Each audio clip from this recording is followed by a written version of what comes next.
In today's show, we look at the waiver wire for fantasy basketball. Michael Bolton.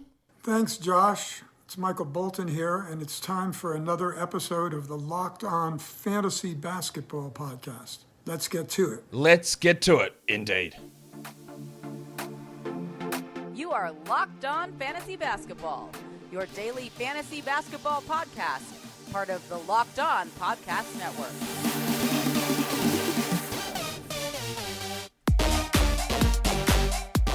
Hello and welcome to the Locked On Fantasy Basketball Podcast, brought to you by Basketball Monster. My name is Josh Lloyd and I am the lead fantasy analyst at basketballmonster.com, and you can find me on Twitter, as always, at redrock_Beeble, on TikTok at redrock_Beeble, and on Instagram at Locked On Fantasy Basketball. Today's episode is brought to you by PrizePicks.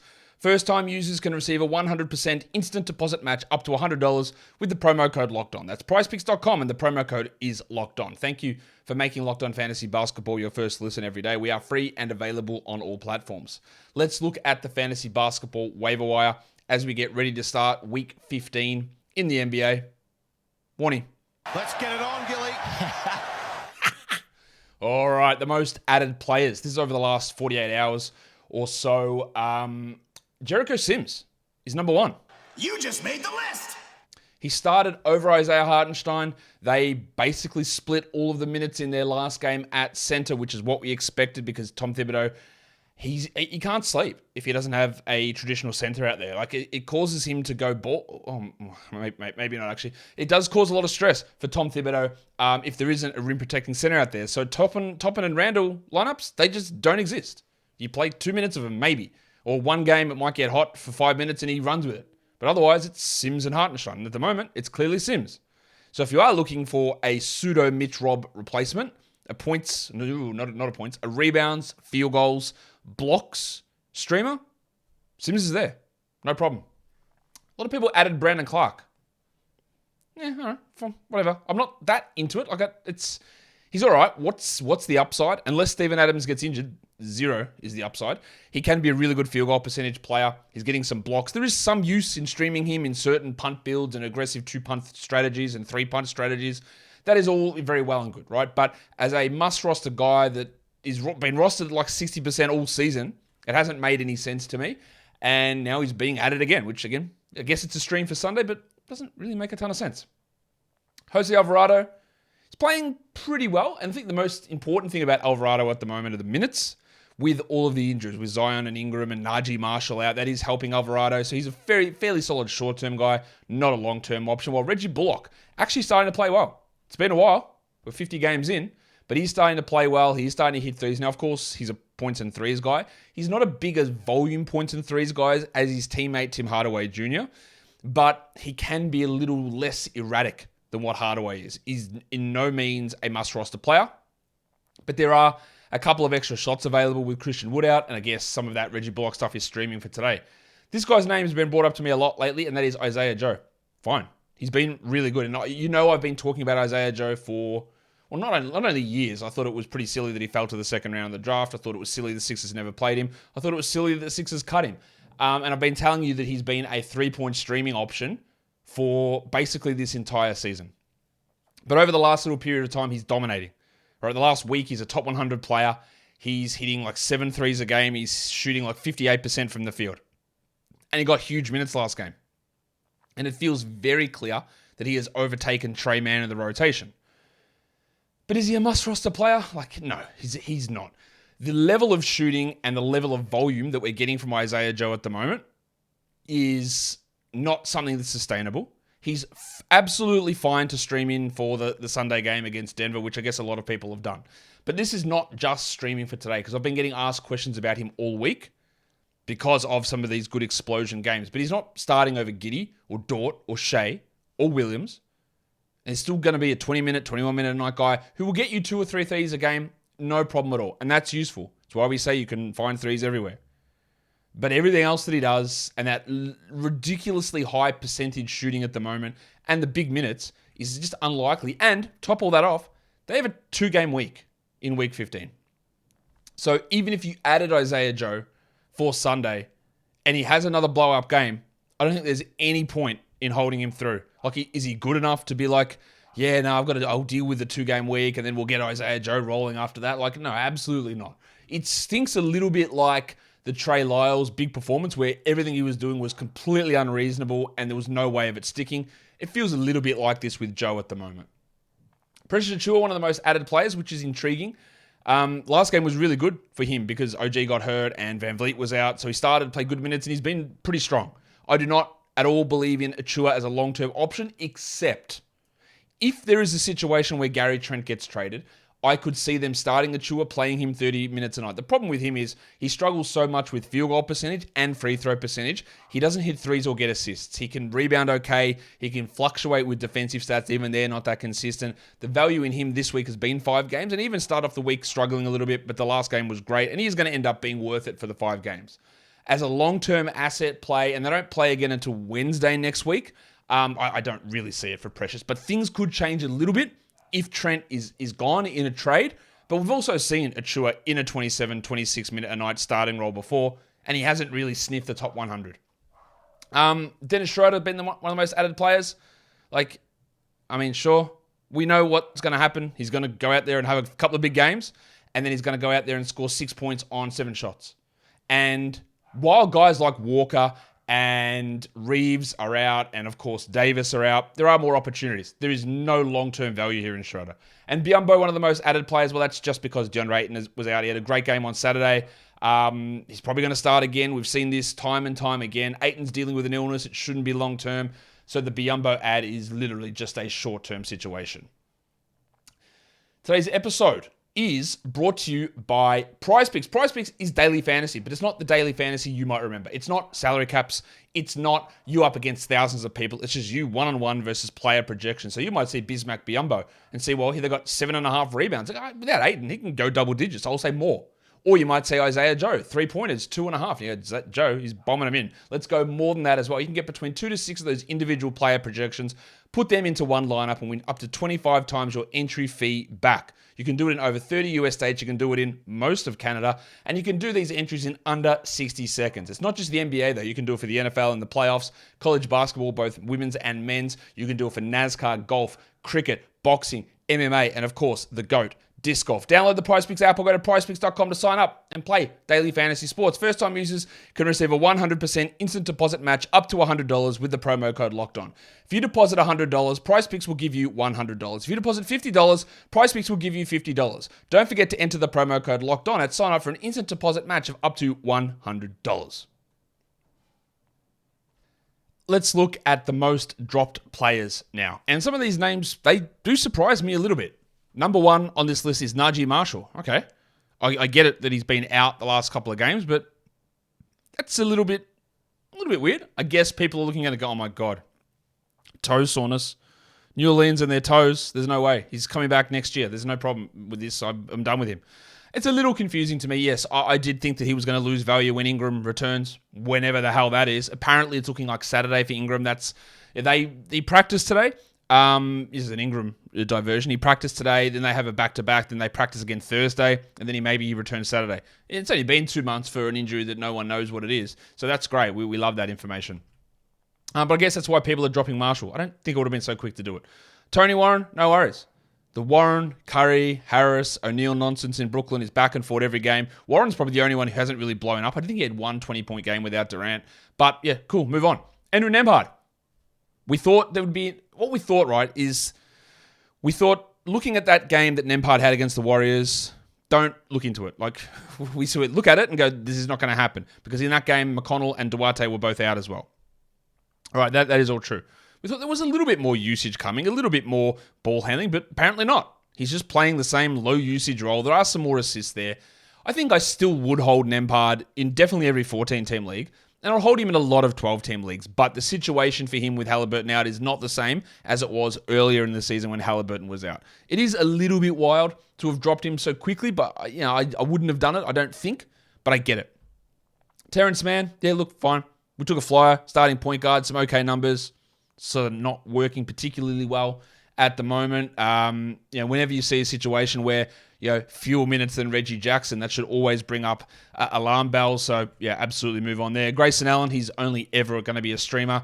The Wizard of Naz Reid, Yeah, look, as soon as Gobert is back, Reed's not going to have value. But the reason, again, it's like some people drop players for punishment. Mate, you screwed up last game, I'm dropping you. All right. Look, when we've got to look at the reason. We don't just have to look at the result. Why did Reed play poorly? Well, he had like 5 fouls in 18 minutes. So is that a replicable thing? I guess with Reed, you could say yes, because that's what's happened. But we've also saw 3 weeks ago when Gobert was out and Reed was putting up just gigantic numbers because he didn't get in foul trouble. So the process behind having Reed is still there. Like, stuff is going to happen. He's not getting benched. He's not scoring. He's not hitting shots or getting usage. None of that is true. He just couldn't stay on the court because fouling out is one of the dumbest things in the NBA. So I don't really get that. Now, as soon as Gobert is back, sure, no worries, move on. But we're not there yet. Also, don't understand dropping Dennis Smith Jr. Like, yes, he didn't start, but he played 28 minutes off the bench despite having 4 fouls in 18 minutes. And, like, is he going to blow all the way up and play 39 minutes a night? Probably not. But he might have played 30 off the bench. He's still, he could have a 10, 5, and 6 game with 2 steals and a block the very next game. And they have the best schedule of the week. 4 quality games next week for the Hornets. I definitely would not have dropped Dennis Smith Jr. I don't know when LaMelo's back, but I don't care. I wouldn't have dropped Dennis Smith Jr. Now, when LaMelo is back, then yes, I would immediately drop him. But I would not have dropped him after that performance. And Trey Lyles, that doesn't need explanation. He's bad. And that little run fooled people into believing that he was good. So see you later. Big Trey. Let's look at some droppable players. These guys are all guys who are rostered in too many leagues, in my opinion, and they don't need to be. So if we're looking category league stuff, I don't think you need to hold Lou Dort. Now, Lou Dort's had a nice little run of things, but much like a player like a DeAndre Hunter, who's not on this list but could be on this list, they can score, but it requires 55% shooting because there's nothing else that they do. And they can be so negatively impactful that when the shots go in at 40% instead of 50%, well, then the value of that volume hurts you more than it helps you in the points category. And they just don't do enough. He doesn't rebound or assist or steal or block or hit big volume threes or any of that stuff. So he's not a must-roster 12-team player. Marcus Morris is just flat useless. That's not the right word. Useless, I guess. Uninspiring, low upside. Why are we holding, I guess is the point with Marcus Morris. Benedict Mathurin, well, again, it's like Dort. It's empty points. Yes, last game for him was very, very good. All right, he played a lot of minutes and scored well and great free throws, but he still hurts field goals. He never gets steals or blocks or rebounds or assists. His three-pointers are actually up and down. They're not that particularly strong. I just don't think that he's a must-roster player. Yes, we might see things move on for him and improve later in the season, but I'm not sure that they do. This is not a case of this is a guy in college who was racking up all these numbers right across the board and it hasn't really come in the NBA. Because it wasn't the case. This is sort of who he was, and that's how all these translations came across. Wenyen Gabriel, look, there's absolutely no reason, I don't think, to have him as a must-roster 12-team league player. He is rostered in a lot of leagues. He doesn't need to be. Davis could return this week, so no need there. If you look at points leagues, I think this goes for categories as well. Tom Bryant's not a must-roster player at all. Kentavious Caldwell-Pope, he is probably a 12-team league guy in categories. In a points league, though, there's just not enough there. There's not enough volume. His value gets by on threes and steals and hitting 48% of his threes, which for points leagues means nothing. You don't care. So why would you care about rostering KCP? You don't need to. Jared Vanderbilt, I guess you can squint and find category league value. I don't think you can do that in a points league. He's not playing enough. He's not a volume player. So see you later. Well, Bol. Might be curious to have him on there after he blocked 4 shots last game, but he played only 16 minutes. We've got old mate Jonathan Isaac allegedly returning on Monday. 16-minute-a-night player who's not a particularly good points league player anyway in Bowl does not need to be held with another player getting into the mix who plays ostensibly the same position. I just don't think there's any reason to be holding Bowl. In a category league, I don't think I'd hold him either. But in a points league, there's absolutely no reason, I don't believe, to hold on to Bowl. Today's episode is brought to you by FanDuel. The NFL playoffs are here, and we're really excited about our new sports betting partner for Locked On because they're the number one sportsbook in America, FanDuel. And if you're new to FanDuel, that's even better. They have so many great features that make betting on sports fun and easy. New customers, join today to get started with $150 in free bets guaranteed when you place your first $5 bet. Just sign up at FanDuel.com/lockedon. FanDuel has all of your favorite bets from the money line to point spreads to player props. Plus, you can even combine your bets for a chance at a bigger payout with the same game parlay.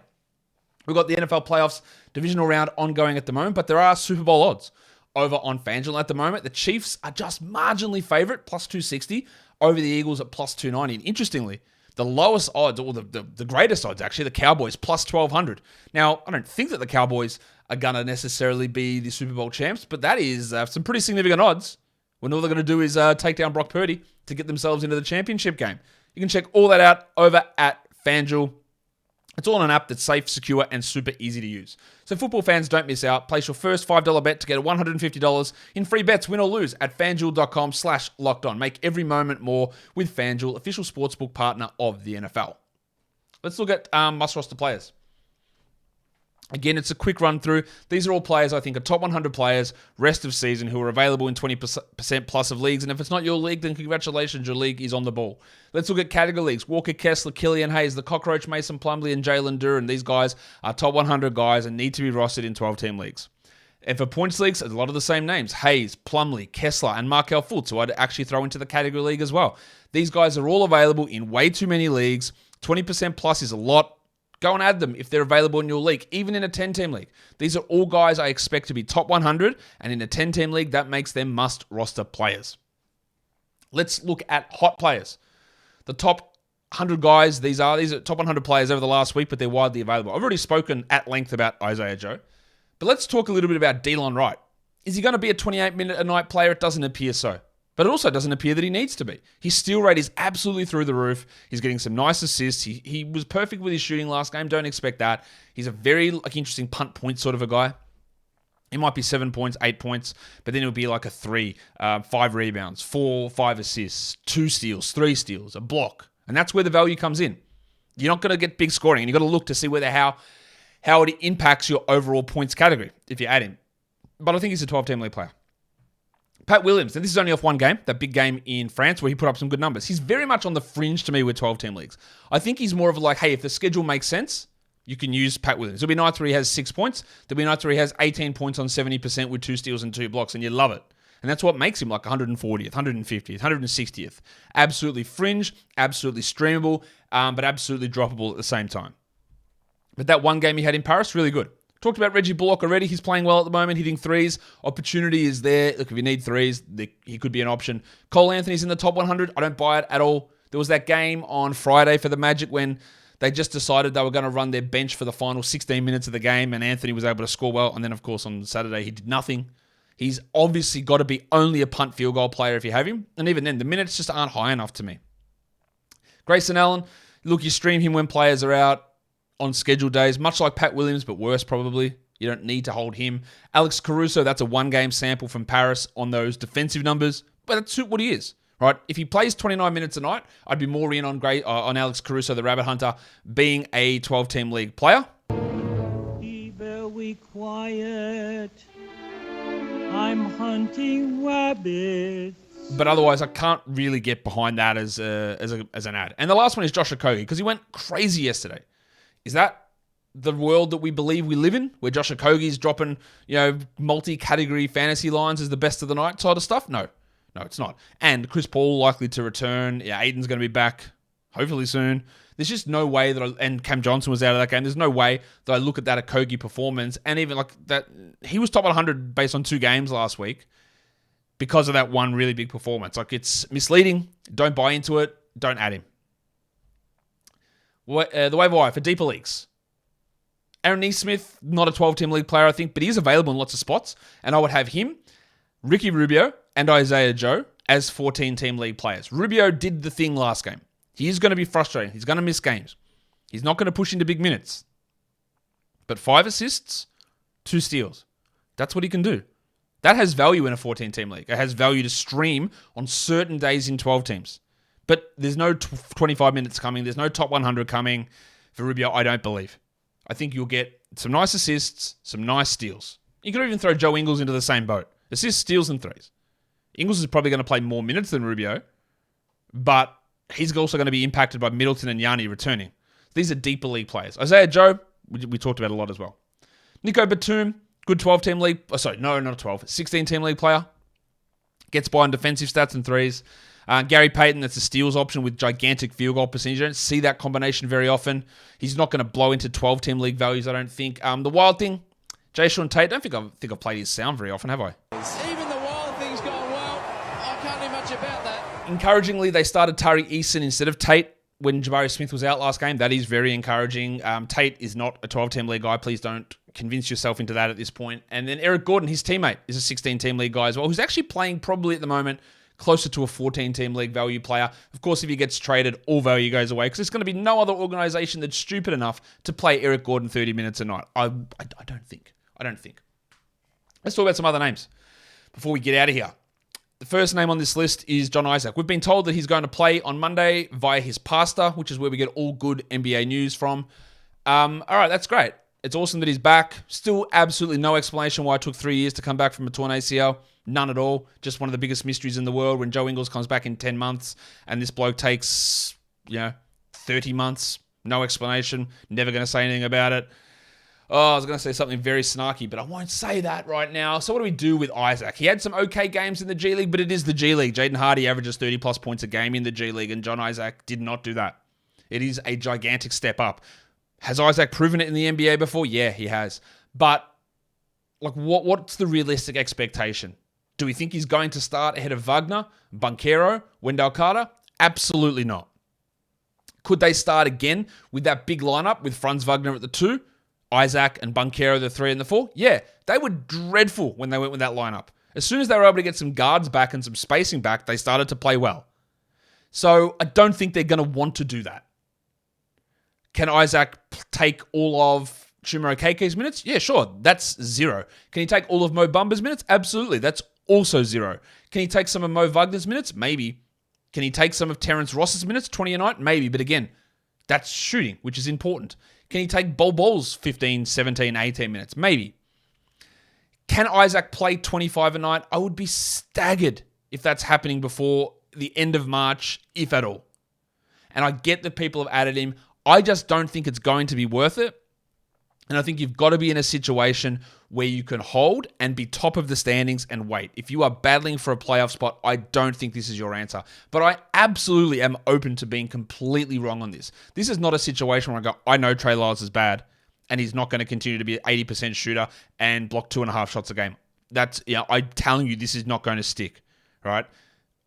This is not that case. I've seen Isaac be really useful, and maybe he comes out and maybe after 3 years off, he can just step into a 28-minute-a-night role and they completely blow up everything around their rotation to get him in there, and he's averaging 2 steals and 2 blocks in 3 weeks' time. That is a small chance, but it is within the realms of possibility. I just don't believe that it's likely. I'm not going to burn a roster spot on it for a guy who's probably going to be the 200th best player for the next 4 to 5 weeks. I don't think that is worth it. Colin Sexton is not a player that I think is worth it either. We talk about these guys like Lou Dort, DeAndre Hunter, who are points players, who score points and nothing else. That's what Sexton is. And then in that case, you need a lot of usage and a lot of minutes, and that's not coming at this point. Now, maybe if Conley was traded and Sexton started and played 33 a night, I would be more interested in using him for sure.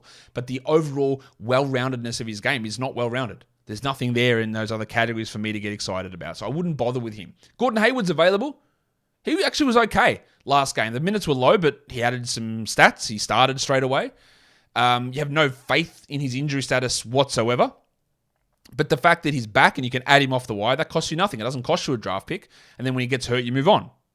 Right? He has been bad this season. He's been inexplicably bad with free throw shooting as well. But he's not a bad guy to add at this stage. Grant Williams, well, there's a lot of injuries for Boston at the moment. Brogdon's out. Smart's out. Rob Williams is out. You're resting back-to-back. Al Horford's going to rest. So this is a great opportunity to get some value out of Grant Williams.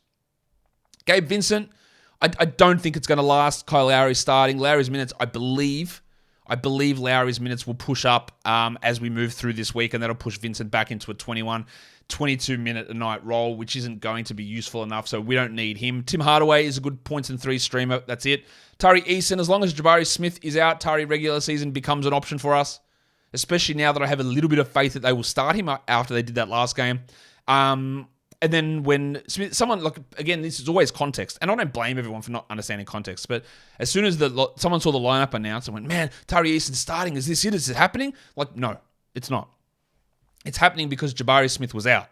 and understand that, yeah, Eason's fine to stream in now while Jabari is out, but there's almost no chance that Eason starts over Jabari Smith rest of season. This is what we've said all year with Jabari, is that they are playing him almost exclusively as a power forward. So in order for him to break out, he needs Smith to not be there. And that's really what happened. So that's fine. But it doesn't mean long-term, I don't think. For the Wizards, Dan Gafford. Porzingis hurt his ankle. I don't know how long he's going to be out. But that means we had Gafford. Yeah, if Porzingis misses 3 games, Gafford is valuable. He's starting anyway, but he goes from 22 minutes probably to 27. And 27-minute Gafford is a 12-team league guy really clearly. So he is worth an ad until we figure out what's happening with Porzingis. And that will do it for me today. Don't forget to follow this podcast on Apple Podcasts, Google Podcasts, Stitcher, Spotify, and on the Odyssey app. And if you're here on YouTube, thumb it up and leave those comments down below. Guys, we are done here. Thank you so much for listening, everyone. See ya.